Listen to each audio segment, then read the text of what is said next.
नाजरीन मोहतरम, साइंस और टेक्नोलॉजी की मदद से आज हज़रत इंसान ने उन राहों को हमवार किया है जिनका तसव्वुर भी मुमकिन नहीं था।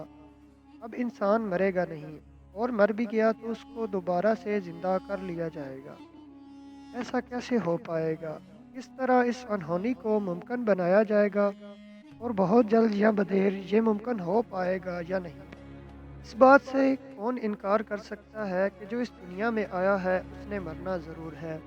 न सिर्फ इंसान बल्कि कायनात में जितने जानदार हैं, अगरचे देर से ही सही ज़िंदगी से हाथ धो बैठते हैं।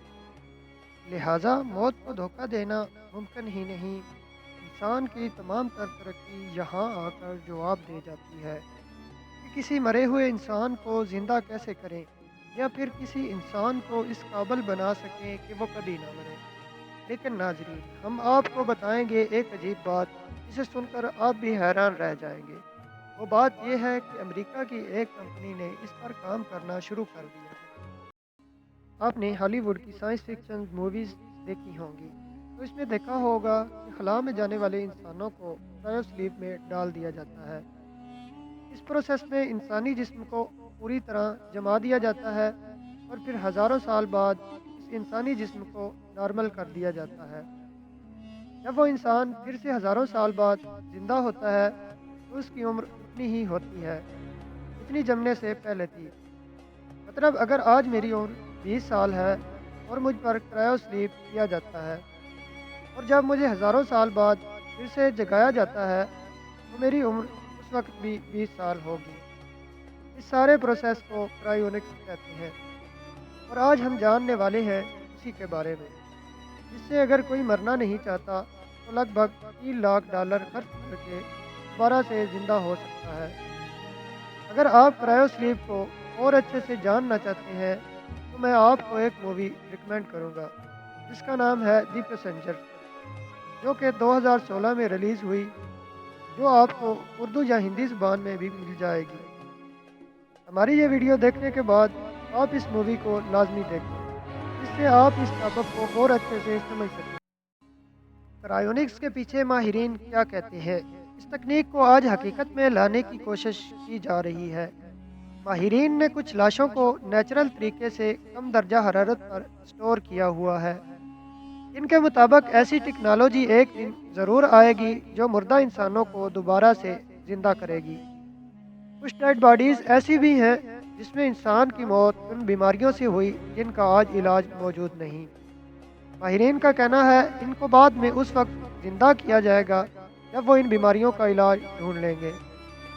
लेकिन इससे पहले मुर्दों को ज़िंदा करने की टेक्नोलॉजी दरियाफ्त करनी होगी। आज के दौर में इस सारे अमल को ज़िंदा लोगों पर करना गैर कानूनी है। अगर किसी को क्रायोनिक्स में खुद को रजिस्टर करवाना है, तो इसको पहले मरना होगा। कुछ कंपनीज क्रायोनिक सस्पेंसेस को अंजाम दे रही हैं, जहाँ पर यह अमल 100% मुर्दा लोगों पर किया जाता है।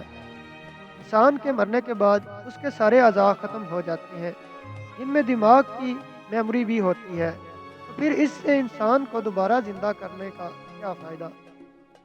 ये अमल इस इंसान पर ही हो सकेगा जिसका दिल तो बंद हो गया हो, अगर उसकी मेमोरी कभी ख़त्म ना हुई हो।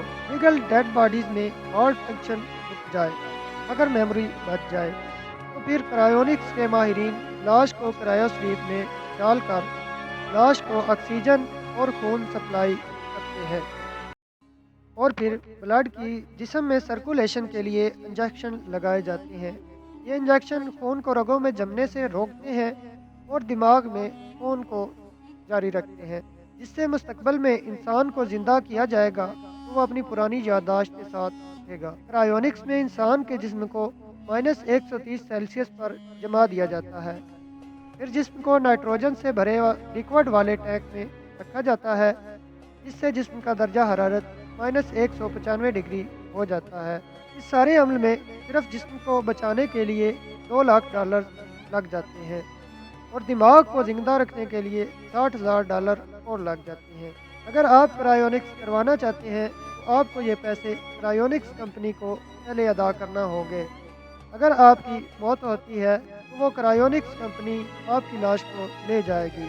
कुछ लोगों का मानना है कि کرائیونکس کنپنیاں لوگوں کو ٹھگ رہی ہیں، کیونکہ مردوں کو زندہ کرنے والی کوئی ٹیکنالوجی نہیں ہے، اور بحیثیت مسلمان اور ہمارے عقیدے کے مطابق مردوں کو زندہ کرنے والی اللہ جل شان کی ذات ہے، تو جس کو چاہے گی پھر سے زندہ کر دے گی اور جس کو چاہے گی وہ موت دے دے گی۔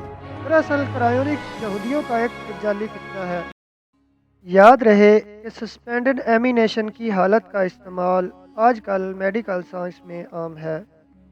اس ٹیکنالوجی کے ماہرین اعضاء کی پیوند کاری، ہارٹ کی سرجری یا شدید ترین انجری کے دوران مصنوعی کولنگ کے اثرات پیدا کر کے کچھ وقت کے لیے مریض کے بایولوجیکل ایکٹیویٹیز کو مکمل طور پر یا محدود پیمانے پر جام پوزیشن پر لے آتے ہیں، تاکہ اس دوران انسانی جسم مزید نقصانات یا توڑ پھوڑ سے بچ سکے اور زندگی بچانے کے لیے زیادہ قیمتی وقت مل سکے، اور پھر یہ وقت مل بھی جاتا ہے۔ سسپینڈڈ ایمینیشن کے پروسیجر کی مدد سے ایک محدود وقت کے اندر رہتے ہی صحیح، مگر لاکھوں انسانوں کی زندگیاں بچائی جا چکی ہیں۔ مگر کیا یہ پروسیجر کئی سالوں یا کئی دہائیوں تک کے لیے بھی کارآمد ہے؟ تو اس کے ریزلٹس ابھی مستقبل کے اسرار میں پنہاں ہیں۔